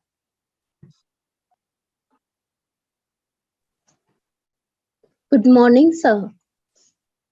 हाय hi Manju, good morning. Sir मेरा क्वेश्चन है कि हम लोग ना फ्लुएंटली इंग्लिश नहीं बोल पाते। हम लोग क्वेश्चंस को इंग्लिश में समझ लेते हैं, सामने कोई बोलता है तो हम लोग उसको समझ लेते हैं इनफली। हमसे अगर क्वेश्चन इंग्लिश में पुट किया जाए तो भी हम उसको अच्छे से समझ लेते कि सामने वाला हमसे क्या पूछ रहा है। बट इंटरव्यू में हमें ऐसा फेस करना पड़ता है कि अगर आपने हिंदी में इंटरव्यू को चूज किया है तो आपको हिंदी में ही क्वेश्चन पूछेंगे, लेकिन आप उसको एक्सप्लेन अच्छे से कर सकते हैं हिंदी में, लेकिन इंग्लिश में क्वेश्चन बोले जाए तो भी बहुत ही अच्छा होगा। तो इसके लिए हम ऐसा क्या करें कि मतलब सामने वाला जो इंटरव्यूअर है वो हमसे मतलब ऐसे कुछ कॉमन वर्ड्स हो सकते हैं कि हमें वो अच्छे से समझ भी आ जाए और हम उसको बता भी पाए। एक तो मंजू जी ये है कि आप तो एक अपने माइंड में ये डाल लीजिए कि language is not a barrier, specially exam like UPSC में अगर आपको इंग्लिश नहीं आता है तो it's totally fine. Trust me, मैं बताता हूँ, मैंने एग्जांपल भी देता हूँ कि मेरे काफी अच्छे मित्र हैं जो कि बहुत फ्लुएंट इंग्लिश बोलते हैं, I think studied outside India, और उनके मार्क्स 150 कुछ थे। और एक मेरे बहुत अच्छे मित्र है जो कि रूरल बैकग्राउंड से आए, उन्होंने हिंदी बैकग्राउंड में अपना वो दिया, उनका स्कोर 195 है ऐसा। तो लैंग्वेज से नहीं मैटर करता, स्पेशली यूपीएससी में, क्योंकि वो देख रहे हैं कि आप बंदे या बंदी कैसे हो, आपका थॉट प्रोसेस क्या है, जब वो क्वेश्चन आया है तो आप उसको कैसे एक्सप्रेस करते हो, कैसे आप सोचते हो, बिकॉज अल्टीमेटली आपको एक रूरल एरिया में काम करना है स्टार्टिंग में, तो वहां पे आप इंग्लिश कोई काम नहीं आएगा। और इंग्लिश एक ऐसी चीज है जो सीखी जा सकती है। तो आपके एग्जामिनेशन प्रोसेस में अगर आपको इंग्लिश थोड़ा वीक है, अगर आप दूसरे लैंग्वेज से दे रहे हो एग्जाम, तो ट्रस्ट में कभी कुछ इशू नहीं आएगा। Language is not the issue. हमेशा आप कितना काम किए हो, कितना पढ़े हो और क्या सोचते हो, वो ज्यादा इंपॉर्टेंट है। अपार्ट फ्रॉम दैट, यस, ये आप सही बोल रहे हो कि कभी कभार कुछ कुछ कॉमन इंग्लिश वर्ड्स यूज कर लेते हैं जो कि हमें नहीं समझ में आती है। तो एक तो आप ना हमेशा इंटरव्यूअर को, फॉर एग्जाम्पल अगर आप इंटरव्यू कर रहे हो तो ना आप सर को ऐसे बोल सकते, प्लीज पार्डन मी, मुझे माफ करिए सर, मुझे एक्चुअली ये वर्ड समझ में नहीं आई, इसका कोई सरल वर्ड है क्या। आप पहले तो ये पूछ सकते हो डायरेक्टली। मैं इस बार ऐसा कम से कम 6 बार किया हूँ, ये वर्ड नहीं बोला हूँ, बट कि sir please I am not able to understand the question, can you repeat it, can you rephrase it. आप जितने भी अच्छे, बस पोलाइटली वे में बोलना है और वो एक्नॉलेज करेंगे आपको, ट्रस्ट में। दूसरा, आप क्या करने के लिए, आप क्या इंग्लिश इंप्रूव करने के लिए आप क्या कर सकते हो, एक तो कि न्यूज़पेपर आप रेगुलर पढ़ सकते हो जिसमें वर्ड्स वगैरह रहते हैं, और जब भी वर्ड्स आते हैं ना न्यूज़पेपर में, तो उसको ना आप एज्यूम मत कर लेना कि इसका मतलब ये होगा। अगर आपको मतलब नहीं आता है तो उसको आप गूगल कर लो या डिक्शनरी अपने पास रखो। और ये एक्सरसाइज अगर आप 1-2 महीना करोगे ना तो ये आपको हेल्प कर जाएगा, इंग्लिश आपकी इंप्रूव हो जाएगी। सेकेंड ये है कि अगर आपको इंग्लिश सही में इंप्रूव करना है तो स्टार्ट स्पीकिंग इन इंग्लिश। हम डरते हैं, पब्लिक प्लेटफॉर्म में डरते हैं, बाहर किसी से बात करने में डरते हैं, बिकॉज वी थिंक कि गलत वर्ड्स का प्रोनाउंसिएशन रॉन्ग हो जाएगा, ग्रामेटिकल इशू आ जाएगा। पर कोई दिक्कत नहीं है, क्योंकि आप जितना प्रैक्टिस करोगे, जितना मिस्टेक्स करोगे, उससे आप लर्न करोगे। तो start speaking in English among people around you. तो अगर आगे वाला भी नहीं इंग्लिश में बोल रहा है, वो हिंदी में बोल रहा है, तो आप ट्राई करो इंग्लिश में रिपीट करने का। तीसरा, सोचने में इंग्लिश लाओ। क्या होता है कि अगर आप इंग्लिश पढ़ भी रहे हो ना, आप अगर इंग्लिश बोल भी रहे हो, पर अगर हमारा हिंदी मदर टंग है तो बहुत बार ये होता है कि थिंक इन हिंदी, उसको ट्रांसलेट करते हैं इंग्लिश में, फिर बोलते हैं। तो कभी भी अगर आपका क्वेश्चन आया तो आप उसको इंग्लिश में ही सोचो और इंग्लिश में ही जवाब दो, अगर आपको करना है। और ये अच्छा है, इंग्लिश इज अ गुड, मतलब ग्लोबल लिंक लैंग्वेज, तो उसको इंप्रूव करना इज ऑलवेज गुड। जी sir, thank you so much. Thank you so much sir. Sir एक क्वेश्चन चैट बॉक्स में हमारे पास आया हुआ है कि सर पढ़ाई के अलावा फिजिकल फिटनेस और जो मेडिटेशन जो होता है, तो सर इसके लिए हम कितना टाइम डिवोट कर सकते हैं? ये दयानंद साहू जी का प्रश्न है। देखिए, सुबह आई थिंक फिजिकल एक्सरसाइज हो गया या योगा मेडिटेशन हो गया, मेरे पर्सनल ओपिनियन के हिसाब से तो मॉर्निंग का जो आवर रहता है, first hour after you get up, that is the best. तो अगर आप आधा या 1 घंटा दोगे every day, that is more than enough. मतलब आपको ज्यादा उसमें ओवर एम्फेसाइज नहीं करना है, इट इज जस्ट दैट आपको फिट रहना है, हेल्दी रहना है। तो उसके लिए 2 चीज है, एक तो आप एक्सरसाइज करिए और सुबह 1 घंटा दे दीजिए, 45 मिनट्स 1 आवर। दूसरा, हेल्दी खाइए। यूजुअली कैसे होता है ना कि मैं हमेशा से बाहर रहा हूँ, बोर्डिंग में रहा था, फिर अभी दिल्ली में प्रिपरेशन कर रहा था, तो क्या होता है कि बहुत अपॉर्चुनिटी मिलता है कि आप बाहर गए और कुछ खा लिए, समोसा वगैरह खा लिए, कुछ भी खा लिए। तो ट्राई अवॉइडिंग दैट। अब घर में रहो, हेल्दी चीजें खाओ, फ्रूट्स वगैरह खाओ। अगर आप खुद बना रहे हो तो ट्राई ऐसे कुछ अपने मदर से पूछ लीजिए कैसे बनाए ताकि वो हेल्दी रहे। तो दोनों चीज होता है, एक तो फिजिकल एक्सरसाइज हो गया, दूसरा डाइट हो गया। अब टाइम का जो हम बात कर रहे थे, around 45 minutes 1 hour is more than enough according to me. Yeah thank you so much sir. Sir next we have Aman Tiwari ji. इनका कुछ क्वेश्चन है। हाँ मंजू। हेलो सर, नमस्ते सर। नमस्ते सर। सबसे पहले सर आपको शुभकामनाएं, और आप आईएएस बन गए हैं, आपने मेंटर के रूप में हमारे यहाँ पर किया, आपने टाइम टाइम पर हमें गाइडेंस किया, उसके लिए आपको धन्यवाद। मेरा क्वेश्चन ये था भैया कि यूपीएससी जैसा एग्जाम जो कि जहाँ हिंदी माध्यम और इंग्लिश माध्यम के रिजल्ट में बहुत गैप रहता है, उस एग्जाम में क्या प्राइवेट जॉब के साथ हम 7-8 घंटे या 6 घंटे निकाल करके आसानी से यूपीएससी में सफलता प्राप्त कर सकते हैं? इन दोनों चीजों को हम कैसे मैनेज करें? अमन जी, एक तो यही वाला चीज हो गया कि हिंदी और इंग्लिश मीडियम में काफी अंतर है, and this is establish fact. But ना जब आप पढ़ते हो और आप जब हिंदी मीडियम से पढ़ रहे हो ना, तो ना आप वो माइंडसेट निकाल दो कि मैं आपको वही जो बोल रहा था, नेगेटिविटी मत रखो। अब यार देखो, एक बंदा इस बार रवि सियाग जी आई थिंक 18-20 रैंक है हिंदी में, लास्ट ईयर गौरव बुदिनिया जी थे 14th रैंक। तो ना आप उन्हीं को सोचो ना, जब उनका 14th रैंक आ सकता है तो आपका भी आ सकता है। आप ये मत सोचो कि वो 100 में एक ही हिंदी वाले हैं। अब क्योंकि वही है ना, glass is always half full. तो आप तो एक तो आपके पास ऑप्शन ज्यादा नहीं है, अभी हिंदी आप पढ़ रहे हो बढ़िया से, तो आप उसी में सोचोगे ना कि मैं हिंदी पढ़ रहा हूँ और हिंदी में लोग जो एक्सेल कर रहे हैं आपके रोल मॉडल वही होने चाहिए। तो always think in that way कि उनका हो गया मेरा भी होगा और मैं टॉप 10 में ही आऊंगा बॉस। तो और उनके लिए जो करना है मैं करूंगा। तो जो डिफरेंसेस है, पॉइंट परसेंटेज है, वो आप एक बार के लिए अपने माइंड से निकाल ही देना। जितना आप नेगेटिव सोचोगे ना, उतना नेगेटिव आपके पढ़ाई में आएगा।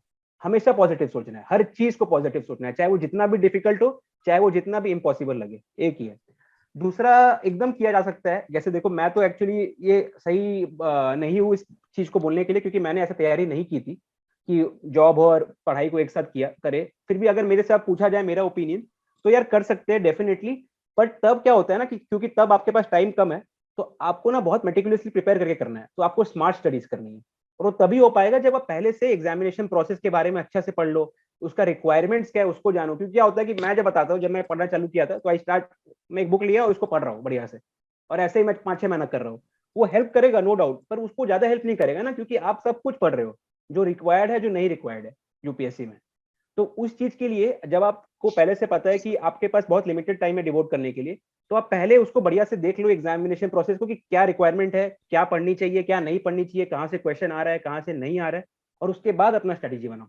क्योंकि उसके बाद क्या होगा कि जो आप 16 घंटा में कर रहे हो वो आपका 8 घंटा में हो जाएगा। तो आप जरूर कर सकते हो, एकदम कर सकते हो, क्योंकि बहुत लोगों ने किया भी है। क्योंकि काफी लोग, अगर आप इंटरव्यूज देखते हो तो बहुत लोगों ने किया। इनफैक्ट इस साल भी मिस तन्वी बनावत है, she is a very good friend of mine, और वो उन्होंने भी तैयारी वैसी की थी। आप ये कर सकते हो मैक्सिमम कि जब एग्जाम आ गया ना बहुत क्लोज, उसके अराउंड 1 महीना पहले लीव ले सकते हो, या 3-4 हफ्ता लीव ले सकते हो, ताकि वो डेडिकेटेड प्रिपरेशन हो जाए, और ओवरऑल आप फिर काम कर कंटिन्यू कर सकते हो। Thank you so much sir. धन्यवाद भैया।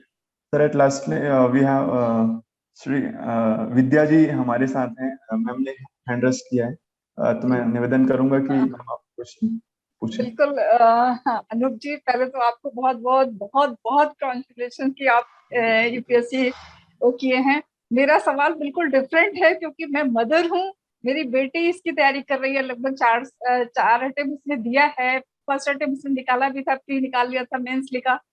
मगर सर जो मैं देख पा रही हूँ, मैं कुछ आपसे जानना चाहूंगी एज ए मदर, क्योंकि गार्जियन का बहुत बड़ा रोल है ना, इसमें बहुत बड़ा रोल है, और बहुत पेशेंस रखना पड़ता है इस एग्जाम के लिए। क्योंकि मैं देख रही हूँ मेरी बेटी, मैं लखनऊ से बात कर रही हूँ आपसे, और लखनऊ से उसने एजुकेशन, और दिल्ली यूनिवर्सिटी से ही उसने बीकॉम किया, लॉ किया, और वो as a lawyer Supreme Court में प्रैक्टिस भी कर रही थी। मगर इसके लिए वो आ गई वापस लखनऊ।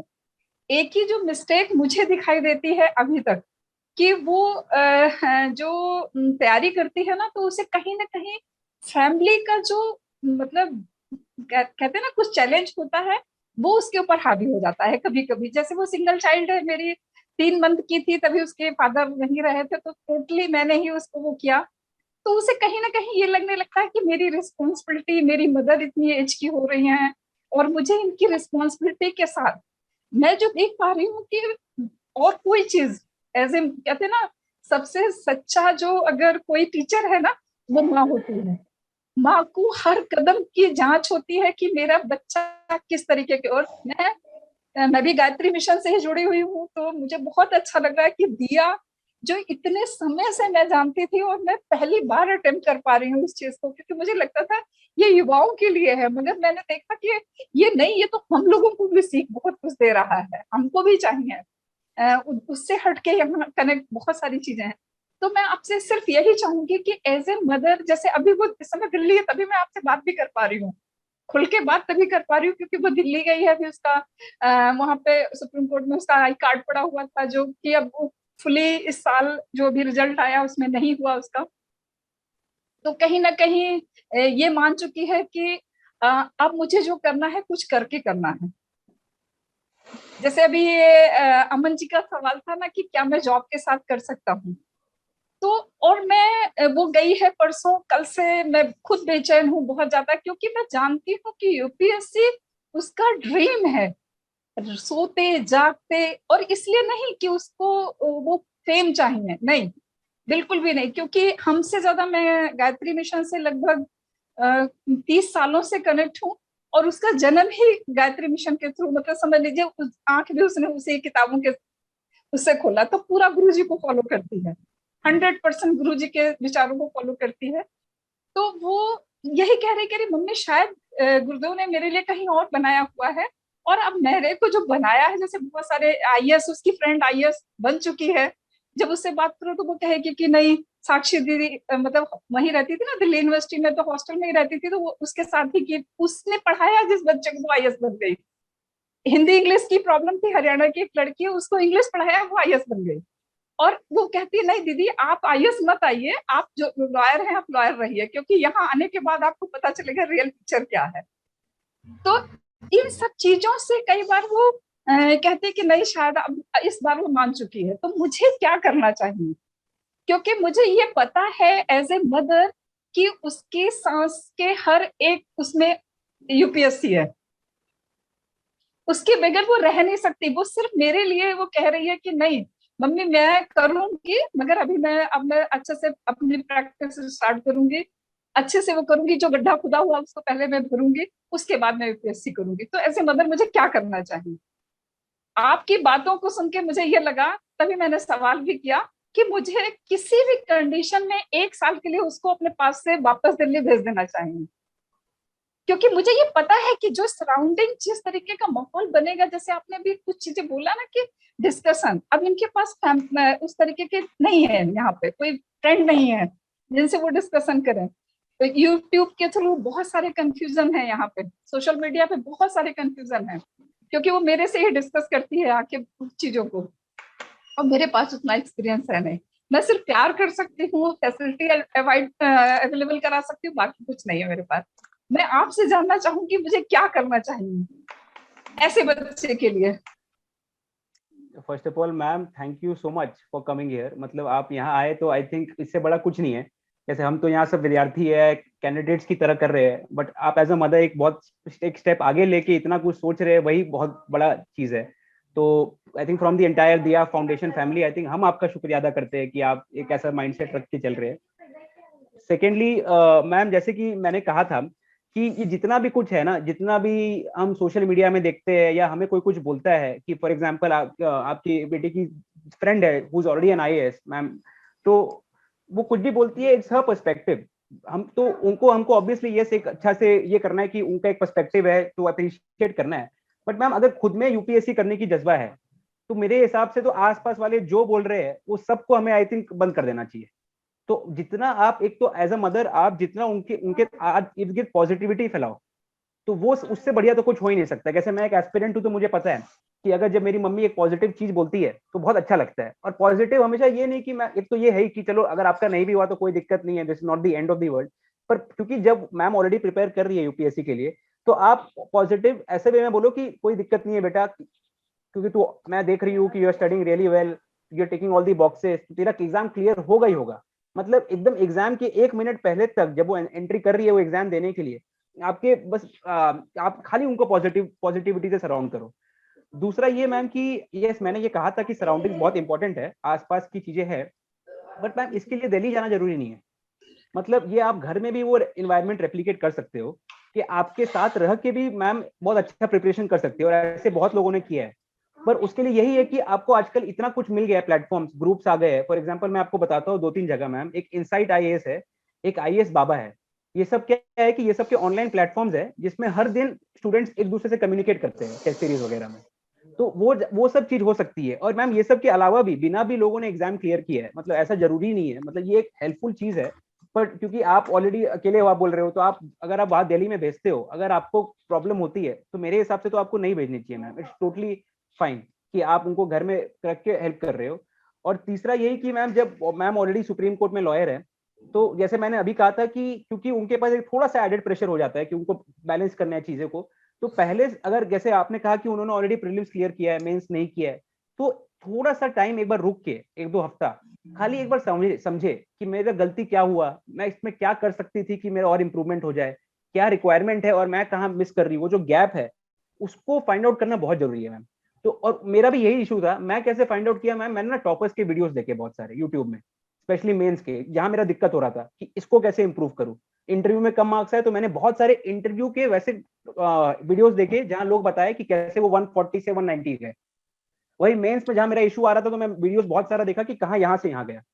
तो इस टाइप की वीडियोस को आप उनको सजेस्ट कर सकते हो कि आप ये देखो, 1-2 हफ्ता आराम से दे दो, कोई दिक्कत नहीं है, और समझो चीजों को, प्रोसेस को, कि कहाँ आप लैग कर रहे हो और कहाँ आपको इंप्रूवमेंट है। क्योंकि मैम 5 साल के बाद ये बहुत बड़ा रियलाइजेशन हुआ है कि जितना हम उसको बड़ा बनाते हैं वो ऐसा है नहीं। अगर आप सही तरीके से प्रिपरेशन करोगे, जो बहुत ही मिनिमल रिक्वायरमेंट है, तो बहुत आसानी से एग्जाम क्लियर किया जा सकता है। तो एक ये है। और फाइनली मैम यही है कि as a mother, I think mother supporting a child, उससे बेटर कुछ हो ही नहीं सकता है। तो आप मतलब पढ़ाई के अलावा भी जब उनसे कुछ और बात कर रहे हो तो ऐसा भी करना कि यूपीएससी नहीं आए बीच में। यूजुअली ऐसा क्या हो जाता है ना, घर में माहौल हो जाता है कि या तो हम यूपीएससी का पढ़ाई बात कर रहे हैं, और नहीं भी कर रहे हैं ना तो वो यूपीएससी से रिलेटेड ही है कि बेटा तू क्लियर हो जाएगी तो ऐसा होगा वैसा होगा।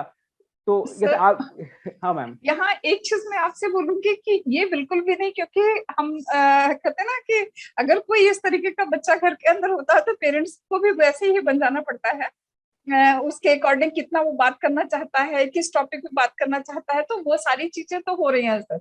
बस एक चीज जो होती है मेरी तरफ से, मैंने जो अपनी 1 साल की जर्नी देखी, क्योंकि 1 साल से वो हमारे पास ही यहीं पे है, वापस दिल्ली नहीं गई क्योंकि कोविड आ गया। कोविड के दौरान वो लास्ट डे ही यहाँ आ गई थी, तो वापस नहीं गई। अभी गई है केवल अपने वही सीनियर्स वगैरह से मिलने की वजह से ही, कि मिलके और वापस मुझे हाई कोर्ट ही ज्वाइन करना है। अगर मुझे करना है तो मैं लखनऊ में ही प्रैक्टिस करूंगी, घर में ही चैम्बर बनाऊंगी अपना, इस तरीके का।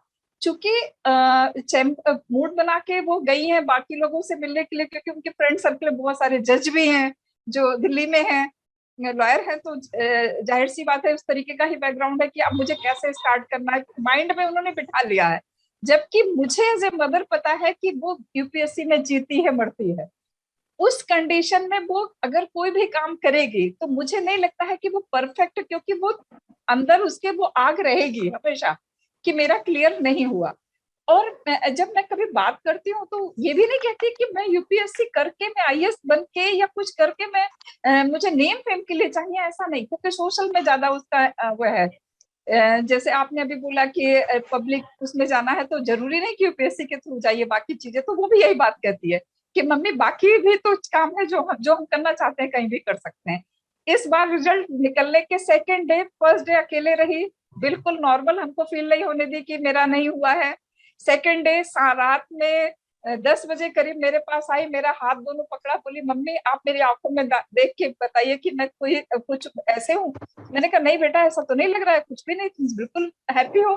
कहती है मम्मी मेरा यूपीएससी नहीं निकला, मगर उसके बाद भी मैं खुश हूँ, क्योंकि मुझे ये पता है कि गुरुदेव ने कुछ अच्छा मेरे लिए डिजाइन किया। अगर इंटरव्यू के बाद होता तो मेरा टाइम बेकार होता ये बीच का। तो मैं कल से मेरी ये प्लानिंग है, ऐसा ऐसा मेरे को करना, मुझे जाना है। मगर मैं आपसे सिर्फ वही मैं जो जानना चाह रही थी कि क्या मैं वापस इसको दिल्ली भेजूं कोचिंग के लिए, कुछ भी करके मैं भेजूं इसको। तो आपने सवाल का जवाब मेरे दे दिया कि घर के अंदर भी ये चीजें हो सकती हैं, क्योंकि वो दर्द तो उसको वहां भी रहेगा कि मेरी माँ अकेली है, मेरे ऊपर लोड है, ये है। यहाँ रह के शायद कम होगा, वहां रह के ज्यादा होगा। सवाल का जवाब मुझे मिल गया, मुझे क्या करना चाहिए। फिर भी आप थोड़ा सा बताइए कि क्या करना है, उसको ट्रैक लेना चाहिए, अभी 1 साल और देखना चाहिए ना। Thank you so much ma'am. Sir actually वो थोड़ा सा समय का थोड़ा सा रहेगा। ओके कोई बात नहीं। Thank you so much ma'am. So I think that it's the last question and we should wind up this session after that. Sir, please. Yes. So ma'am as you were saying कि ये तो रहेगा ही ma'am. देखो पर मेरे हिसाब से अगर मैं आपकी जगह होता, और when you really know कि मैम यूपीएससी के लिए इतना डेडिकेटेड है, तो मैम एक और टाइम तो देना ही चाहिए। मतलब मैं बता रहा हूँ मैम कि जैसे मेरे फ्रेंड्स है काफी सारे, और मुझे अभी अराउंड महीना भर ही हुआ है एग्जाम क्लियर किए, एंड ट्रस्ट मी मैम मुझे अभी लगता है कि अगर मेरा 5 अटेम्प्ट और भी होता तो वो वर्थ इट रहता, क्योंकि एक ऐसा प्लेटफॉर्म मिल जाता है कि मैम आप बहुत कुछ कर सकते हो। और उनका अगर वो माइंडसेट ऑलरेडी है तो वो एज अ लॉयर भी और एज अ पब्लिक सर्वेंट भी दोनों मिला के बहुत कुछ ज्यादा अच्छा कर सकती है। तो I think you should always motivate her कि और एक अटेम्प्ट दे सकते हो, अगर उनके पास वो है, सही में है टाइम और उनके वो वैसा कर सकती है, अफोर्ड कर सकती है टाइम देने के लिए, तो डेफिनेटली मैम कर सकते हैं। दूसरा यही कि पर्सनली मैं ऑल्दो मैं ये बोल रहा हूँ कि घर में पूरा हो सकता है रेप्लिकेट, पर मैं घर में नहीं पढ़ सकता। मैं बोर्डिंग स्कूल में रहा हूँ शुरू से, तो मैं घर में जब भी रहता हूँ तो बहुत पैम्परिंग रहता है, तो मुझे ऐसा माहौल चाहिए कि मैं थोड़ा दूर रहूँ घर से और बढ़िया से पढ़ाई कर सकूँ। तो ये चीज है, पर अगर वो पहले घर में पढ़ाई कर चुकी है, इफ शी कैन डू, तो घर में वेल एंड गुड है, वरना बाहर आप भेज सकते हो दिल्ली में। पर आप डेफिनेटली यू शुड पुश हर कि आप एक और अटेम्प्ट दो, और नेगेटिविटी दूर रखो। मैं मतलब बिल्कुल भी नेगेटिव बोलना ही नहीं है कि हो नहीं बिल्कुल नहीं होगा, या इतने लोगों का कम होता है, आईएएस के बाद डिफिकल्ट जॉब हो जाता है लाइफ। अभी खाली माइंडसेट ये होना चाहिए प्रिपरेशन के टाइम कि मैं क्या करूंगी कि मेरा मार्क्स आए प्री में, मेंस में, इंटरव्यू में, बस, और कुछ भी नहीं। मतलब नेगेटिव तो बिल्कुल भी नहीं रहना है ma'am. Thank you sir. Thank you so much ma'am. Thank you so much ma'am for joining us, और आपका बहुत बहुत हृदय से आभार कि आपने दिया दिल्ली के इस प्लेटफॉर्म में आज ज्वाइन किया। और आपने जो क्वेश्चन जो सर से किए काफी इंपॉर्टेंट क्वेश्चन है, और हर जो गार्जियन होता है वो यही चाहते हैं कि कैसे वो ज्यादा से ज्यादा वो रोल प्ले करें इस जर्नी को कंप्लीट करने में। Thank you so much sir, and specially thanks to Anoop Garg sir कि आपने सारे क्वेश्चन के बहुत हम सभी को जो भी हमारे एस्पिरेंट जो रहे हैं, जिन्होंने जो भी क्वेश्चन किया, आपने सारे के आंसर दिए। और आप सर, आपकी जो जर्नी ही रही है वो इतनी शानदार रही है, और आपने सारे एस्पेक्ट्स में जो कि इम्पोर्टेंट हैं रिगार्डिंग की इस जो प्रिपरेशन में शुरुआत से लेके जो 5th अटेम्प्ट तक की जो फाइनल जर्नी रही है, उसमें आपने सारे जो इम्पोर्टेंट एस्पेक्ट हैं उसमें पॉइंट कवर किए हैं। तो बहुत बहुत धन्यवाद सर आपका। और वैसे तो आप हमारे टीम इंडिया दिल्ली के ही पार्ट हैं, तो आप हमारे साथ निरंतर जुड़े रहेंगे, और जब भी मार्गदर्शन की नीड आवश्यकता होगी आपसे निवेदन होगा सर कि हम सभी एस्पिरेंट्स के साथ बराबर आपका मार्गदर्शन हमें प्राप्त होगा।